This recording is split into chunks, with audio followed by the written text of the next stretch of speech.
Xbox.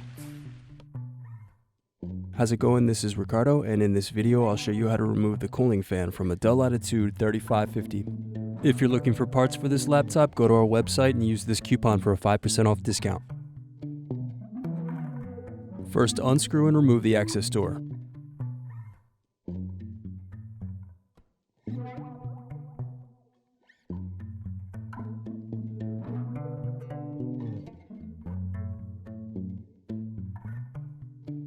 Now unscrew and remove the battery.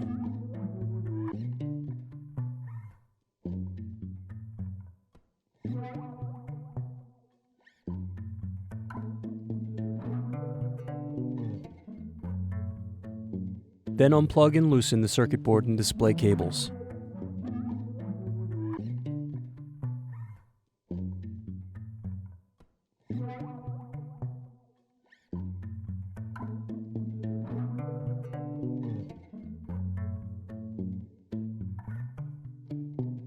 Next, unscrew the fan.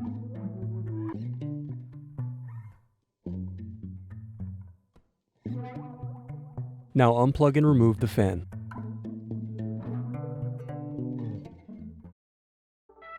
Thanks for watching. Don't forget to like and subscribe if you enjoyed this video. And if you need more, check out this playlist to watch other tutorials for your laptop. You can also click here to find parts for your laptop at partspeople.com.